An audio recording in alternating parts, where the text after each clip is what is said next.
제가 수요일 날 설교할 때 기억나시는지 모르겠지만 하나님의 교회가 유대 안에 있다 그랬습니다. 유대는 하나님을 안 믿는 세상이고 하나님의 교회는 하나님께 속했다 그랬어요. 그래서 우리 교회가 이 세상이라는 유대라는 땅에 우리 교회가 속해 있기 때문에 반드시 고난은 받을 수밖에 없다 그랬습니다. 고난은 반드시 필수적이라 그랬습니다.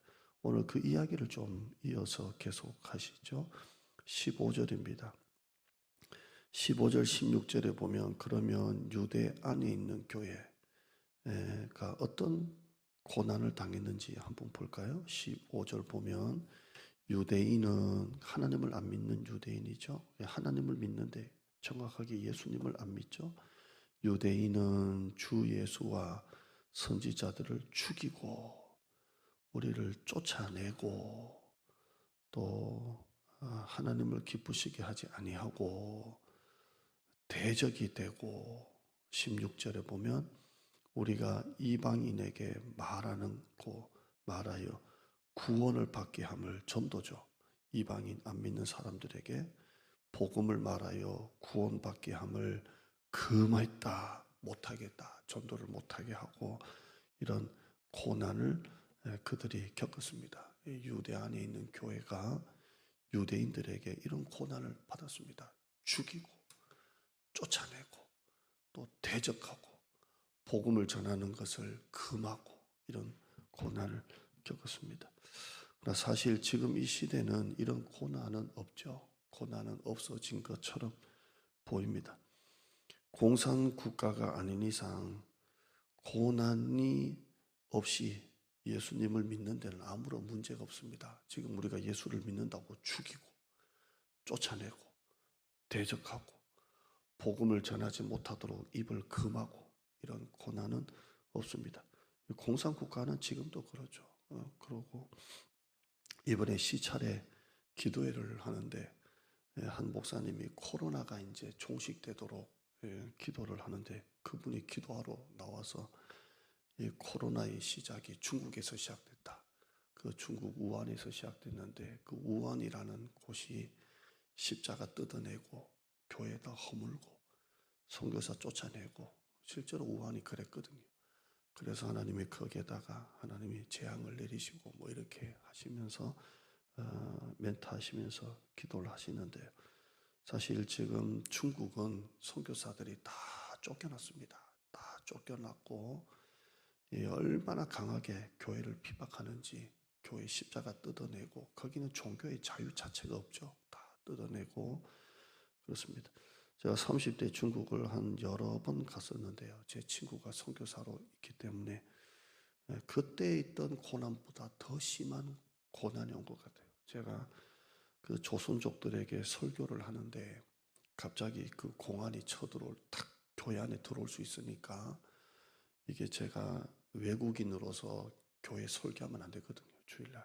그런데 그래서 그 중국 목사님은 뒤에 앉아 계시고 제가 설교하다가 만약에 탁 들어오면 제가 딱 앉고 그분이 딱 서고 뭐 이렇게 짜고 설교를 조심스럽게 한 적이 있는데 그때 당한 고난보다 훨씬 더 심한 고난이 중국에 있습니다. 그때 제 친구 선교사도 쫓겨났고 아주 극심한 고난이 있습니다. 그러나 공산국가가 아닌 이상 그런 고난은 없습니다.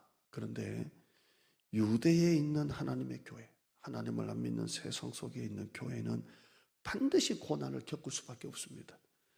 왜냐하면 가치관이 부딪히기 때문에, 세계관이 부딪히기 때문에 그래요. 지금 또 저에게는 목사니까 이 성차별 금지법, 동성연애 합법화죠. 이게 지금 오늘 막 모여서 뭐 한다고 막 막아달라고 기도하고 이분들은 그 앞에서 국회 앞에서 텐트를 치고 지금도 동성연애는 죄라고 막 지금 하고 있는데 우리는 지금 의식을 못하고 살지 않습니까? 근데 이게 지금 곧 임박했다고 계속 지금 급하게 문자가 오고 있습니다. 우리는 동성애 불법안이라고 하고 있습니다. 그러나 세상은 뭐라고 말합니까? 동성애라고 하지 않습니다. 성차별 금지 법안이라고 말합니다. 그러니까 우리가 하는 것과 전혀 다른 겁니다. 우리는 동성애를 합법화하는 죄로 보지만 세상은 성차별을 금지하는 합법 법안이라고 합니다. 우리는 불법이고 세상은 합법이라고 합니다. 이게 부딪힐 수밖에 없는 거예요.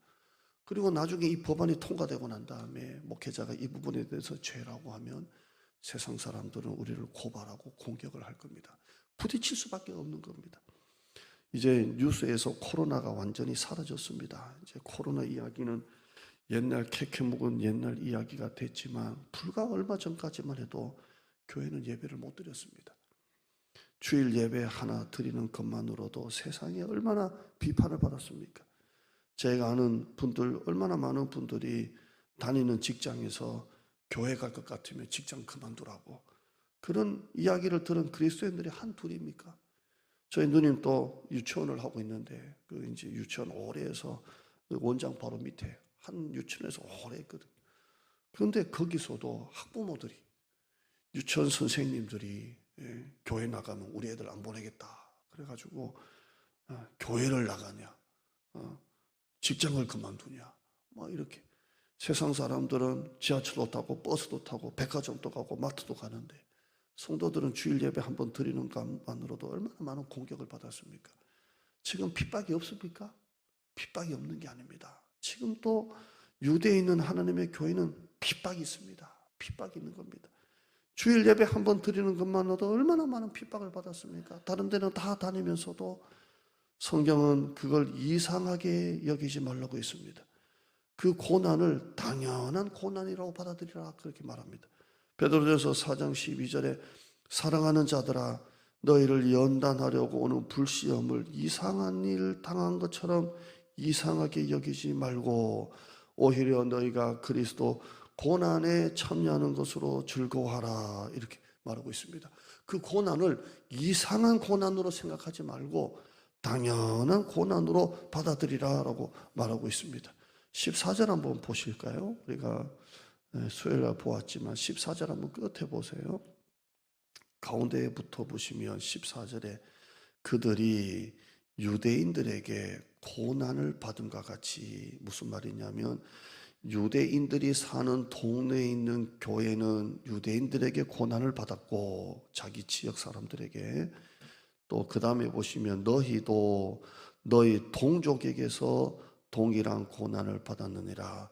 데살로니가 성도들도 데살로니가 지역에 있는 동족에게서 동일한 고난을 받았다 이렇게 말합니다. 그러니까 유대에 있는 교회는 유대인들에게 공격을 받고 고난을 받고 너희도 데살로니가 동네에 있는 교회는 또 데살로니가 사람들이 또 고난을 줬다는 겁니다.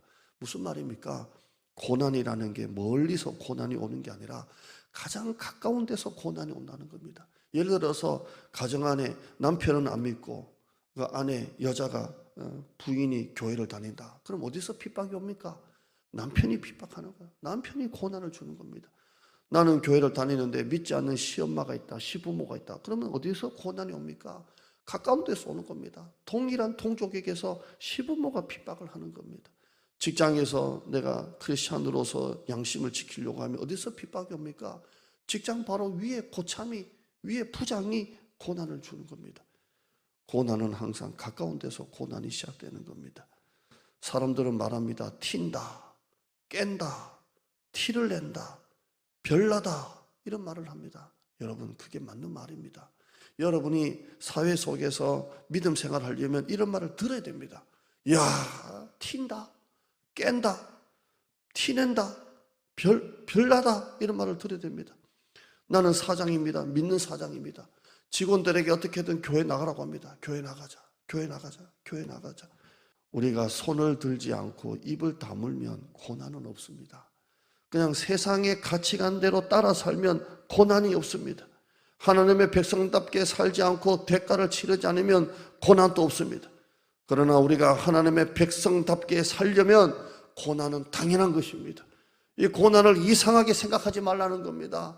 여러분이 만약에 우리 부모님이, 시부모님이, 남편이, 아내가 교회를 나가지 않습니다. 그럼 여러분 입을 딱 다물고 있으면 고난 없습니다. 하라는 대로 교회 나가지 말라 그러고 그러면 고난은 없습니다. 그러나 우리가 손을 들고 어머니 교회 다니셔야 돼요. 여보 함께 교회 나가야죠. 할 때 고난은 시작되는 겁니다.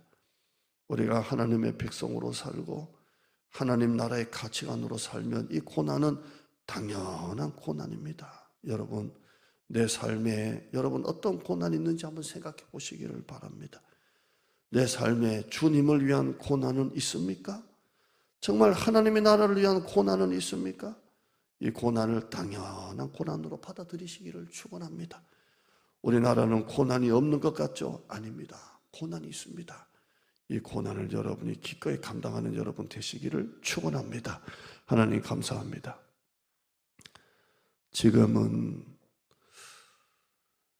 그리스도인들의 관심이 축복, 위로 이런 데는 관심은 있지만 고난, 십자가 이런 부담은 지려고 하지 않습니다. 교회 와서 예배 잘 드리고 헌금 어느 정도 하고 그냥 그렇게 예배 드리면 괜찮다. 은혜 생활이다. 은혜만 받으면 된다. 이렇게 가르치고 있습니다. 그러나 우리가 하나님의 나라에 들어가려면 많은 환난을 겪는 것이 당연합니다. 그리스도 예수 안에서 경건하게 살고자 하는 자는 고난을 받는 것이 당연합니다. 지금 고난이 없는 것 같아도 왜 고난이 없는지 한번 돌아보는 시간 되기를 원합니다. 내가 순응하고 입을 다물고 손을 내리고 있지는 않는지, 내가 손을 들고 입을 열고 하나님에 대해서 말하면 그때부터 고난은 시작되는 겁니다. 이 코로나 때 교회가 죄송합니다 하고 문 닫은 교회는 좋은 이미지가 되었고, 주일 예배 한번 드리는 교회는 예배 강행이라고 하면서 교회가 얼마나 많은 비판을 받았습니까?